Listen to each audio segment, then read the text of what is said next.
부처님 지혜를 뭐 이해 못할 수도 있고, 공덕이 모자라면 부처님을 못 만날 수도 있고, 뭐 공덕에 대한 이야기가 굉장히 많잖아요. 하지만 화엄경에서 뭐라고 했냐면 모든 공덕 중에서 믿음이 최고다라고 했어요.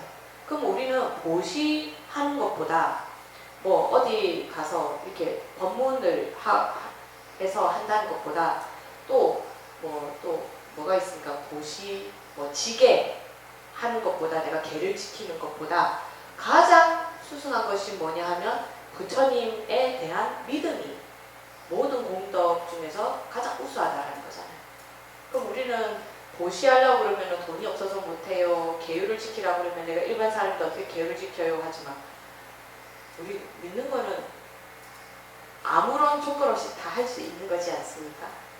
여러분들이 머릿속에, 마음속에 그걸 딱 한번 넣어보시면 좋을 것 같아요. 아, 부처님의 지혜를 내가 다 이해할 수는 없지만 부처님의 지혜가 항상 우리를 지혜롭게 해주려고 부처님이 온갖 노력을 다하고 계신다라는 것을 믿는다라는 거죠. 그게 부처님 지혜를 믿는 거고, 부처님 지혜를 믿는다라는 것이 이런 내용일 것이다 라는 것을 믿으라는 말이 아니에요. 이 부처님의 지혜의 작용을 믿으라는 거예요. 아, 우리가 생각할 수 없는 거구나. 하지만 부처님은 항상 중생을 구하려고 하시지.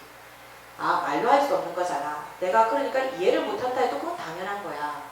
대승광지지. 그래, 우리를 모두 제도하게 하려고, 그러니까 우리가 모두가 이 번뇌에서 벗어나게 하려고 부처님이 애쓰고 계시지. 그 부처님의 지혜보다 더 높은 것은 없지 라고.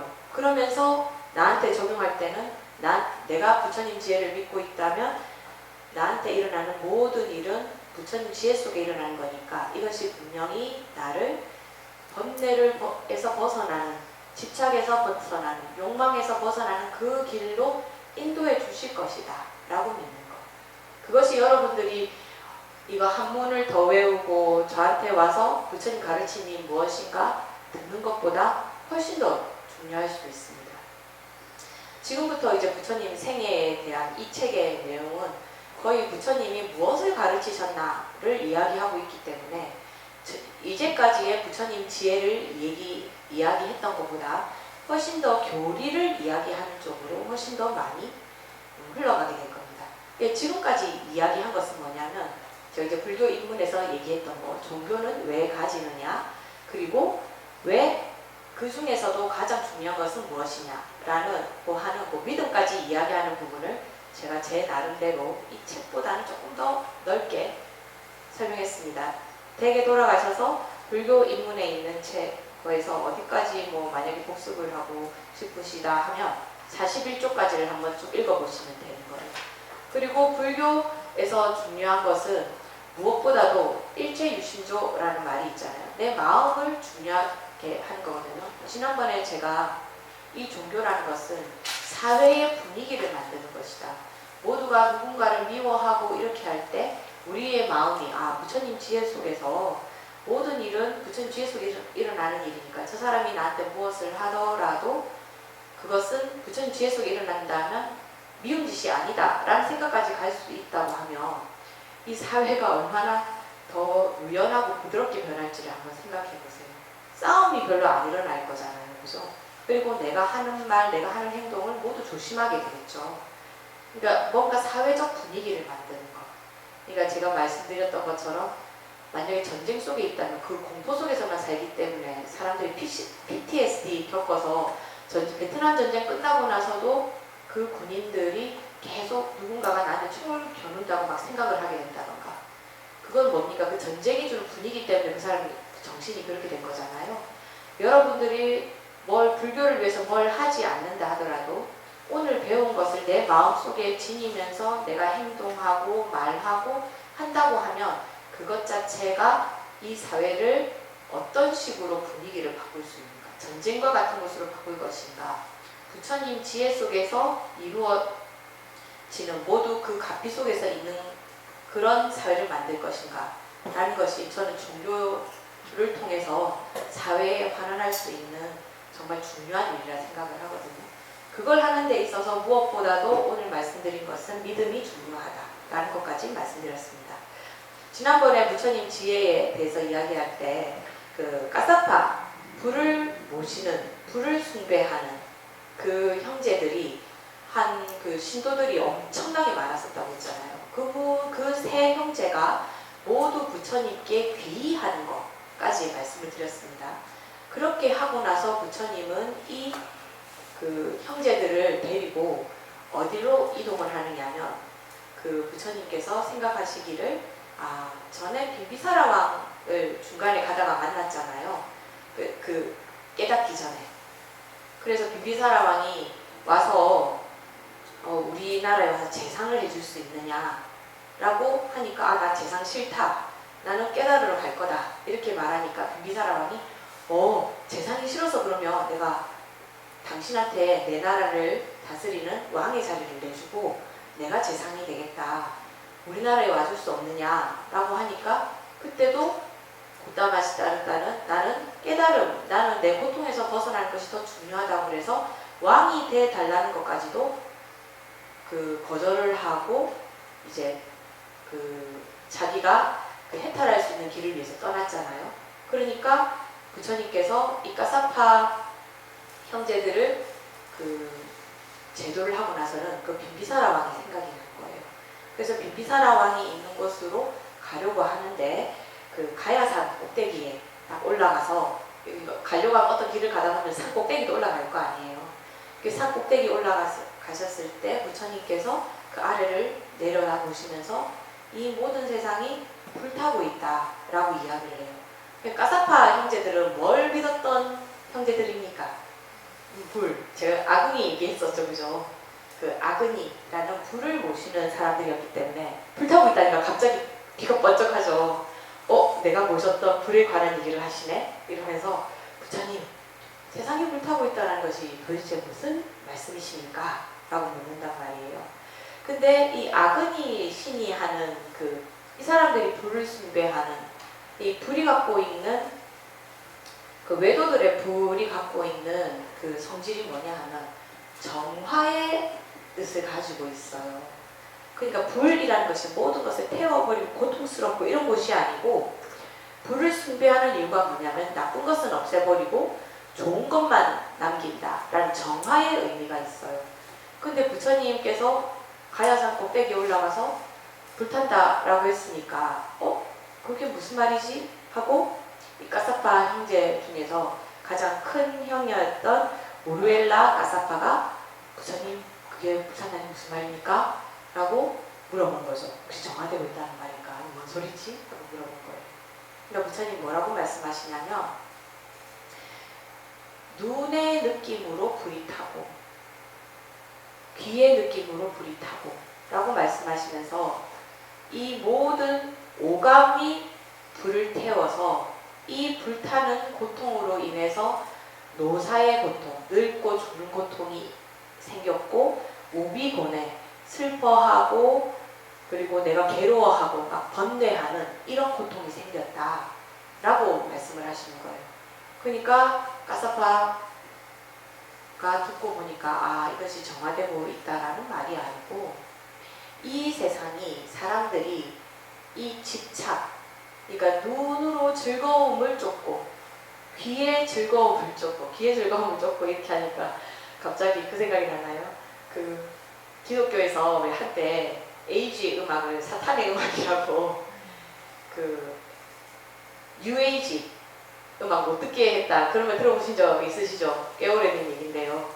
그게 뭐냐면은 그게 사탄이어가지고 그 음악이 좋으니까 그 예수님의 그런 좋은 법문이라든가 찬송가를 듣지 않고 그 뉴에이지 음악만 들으려고 한다고 그랬던 말이 생각이 나는데요.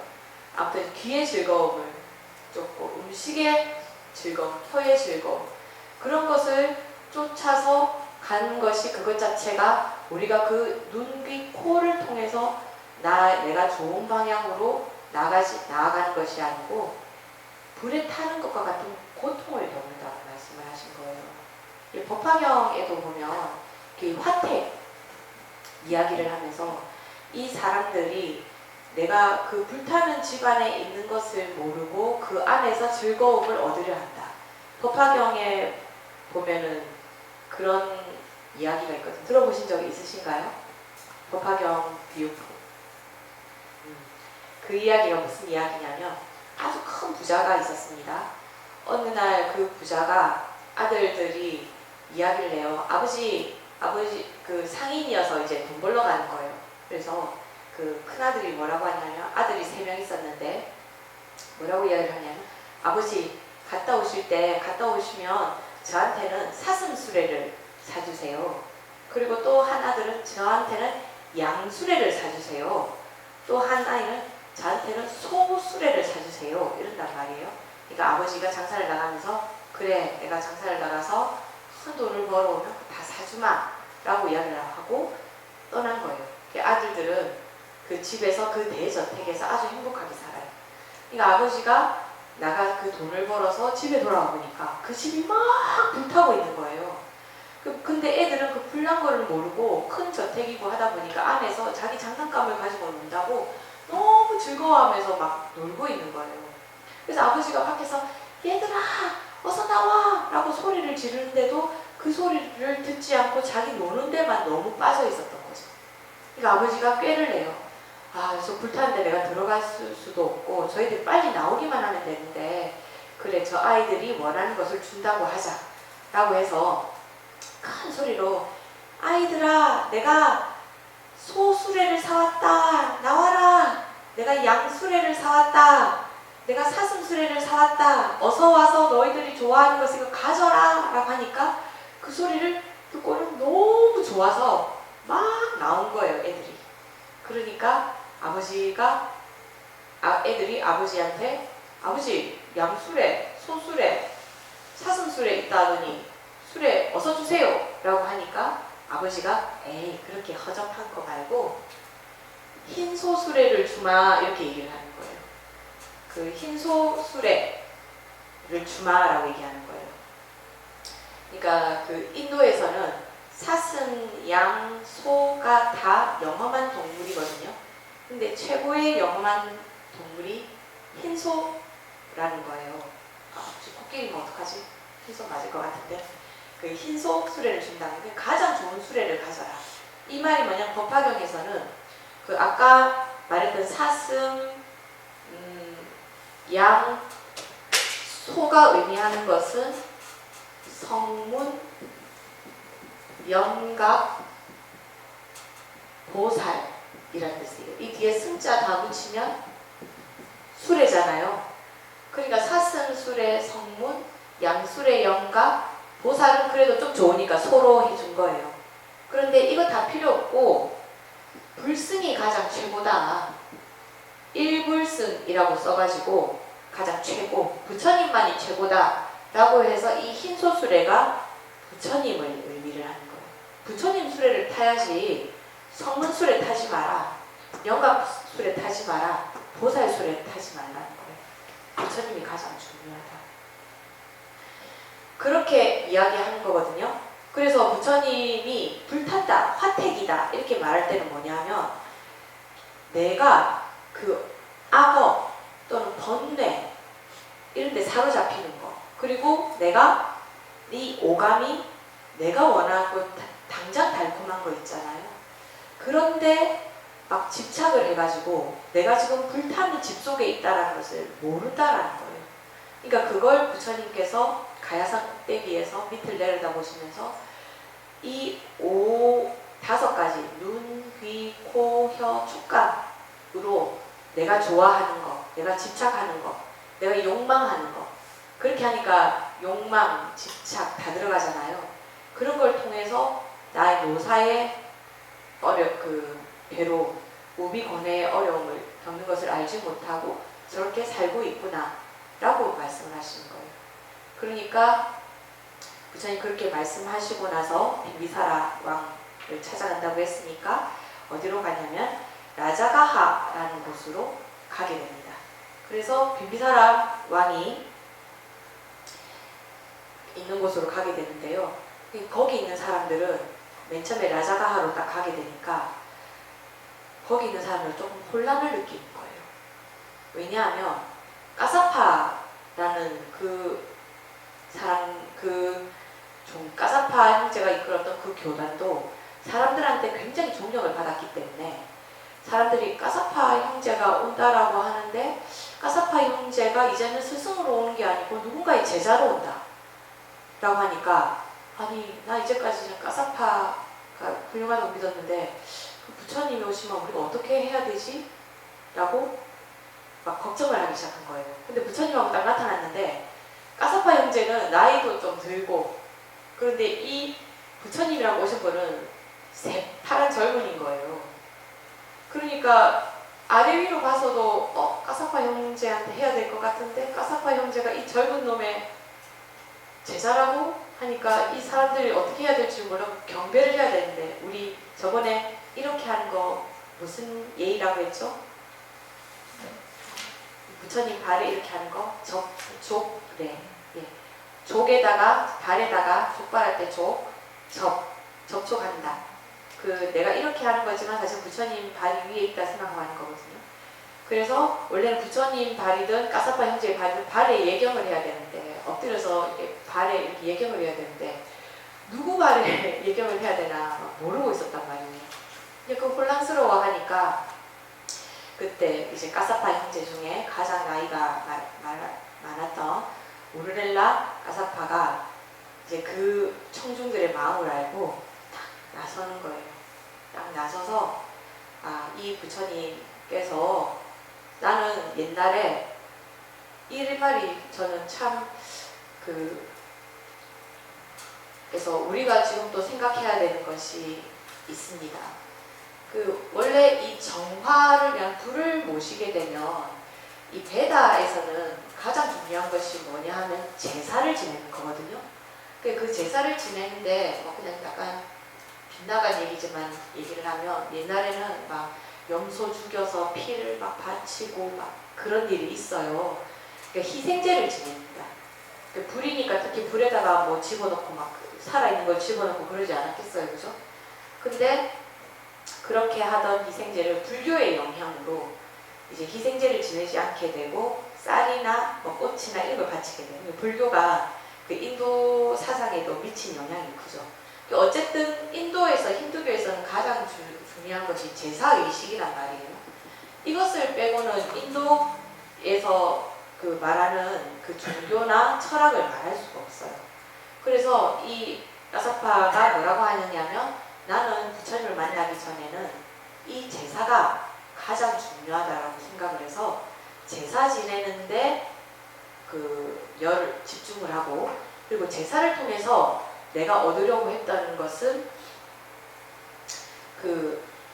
풍족함, 내 오감의 풍족함을 바랬다. 재산이 많기를 바라고 그리고 내가 항상 맛있는 음식을 먹을 수 있기를 바라고 귀로는 좋은 소리를 듣기를 바라고 그러니까 좋은 소리라는 것은 욕 안 듣고 칭찬 듣고 뭐 이러는 거 다 얘기하겠죠.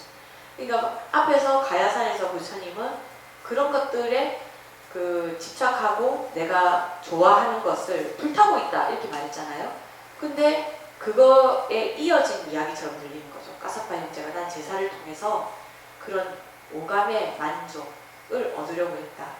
그리고 뭐 만약에 베다를 외웠다 그러면 내가 우주와 하나다 뭐 그러면 신과 일체되는 그런 거를 바랐겠죠. 하지만 이 세상을 사는 데 있어서는 내가 즐거움을 얻으려고 했다. 하지만 부처님을 만나서 그것이 잘못된 것을 알았고 사성제, 다음에 사성제는 한 번 더 말씀드리겠습니다. 오늘은 그거 외에도 할 얘기가 많아서요.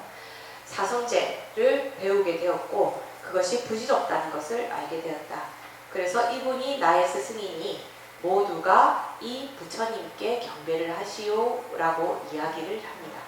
그렇게 해서 거기에 모였던 모든 사람들이 혼란을 이제 종식하고 부처님께 예배를 드리게 되는 거죠. 그래서 부처님께 법문을 듣고 부처님 비비사라 왕이 와서 부처님께 예배를 하면서 이제 여기에 머물러 달라 이렇게 말씀하시는 거예요. 그래서 부처님은 라자가하 시내를 돌면서 탑발도 하시고 거기서 법문도 하시고 지내시게 됐거든요. 근데 비비사라 왕이 가만히 생각을 해서 보니까 부처님께서 굉장히 고귀하신 분인데 일반 대중들 그러니까 출가자들만 딱 이렇게 따고 있는 것이 아니고 일반 마을에서 그냥 막 산단 말이에요. 그것을 보고 아, 내가 이런 일을 두고 부처님을 위해서 부처님 지내실 좀 좋은 것을 마련해야 되겠다라고 생각을 하는 거예요. 그래서 이제 원래는 그 핫띠와나 숲에서 머무르셨는데, 그 숲에서 머무르셨는데, 그 비비사라 왕이 그 자리를 마련해서 중림 선원을 만들게 되는 거예요. 그러니까 중림 정사를 만들게 되는 거예요. 그래서 부처님을 위해서 빈비사라 왕이 만들고 최초로 부처님을 위해서 세워진 정사가 어디겠습니까? 예. 그 나중에 보면은 기타 정사도 나오고 하거든요. 근데 만약에 시험에 최초의 정사는 어디인가? 그러면 대나무 숲이었던 중림정사가 되는 거예요. 예. 오늘 시험 그 모의고사 문제 한 문제를 풀었습니다. 중림정사를 만들게 됩니다. 그래서 받아주십시오라고 말하면서 이 비비사라 왕이 뭐라고 하느냐면 자기가 태자였을 때 5가지 소원이 있었다고 말합니다. 첫 번째 소원이 뭐냐면 자기가 태자일 때니까 왕이 되는 거였답니다. 그리고 두 번째 소원은 뭐냐면 자기가 다스리는 이 땅에 부처님이 와주시는 것, 부처님께서 와주시는 것이 되고, 세 번째는 이 부처님께서 설법을 해주시는 것, 그리고 네 번째는 이 부처님의 설법을 모두 이해하는 것. 내가 뭐 한 개를 빼먹은 것 같네요. 완전히 다 이해하는 게 맨 마지막인데, 혹시 아는 분 계십니까?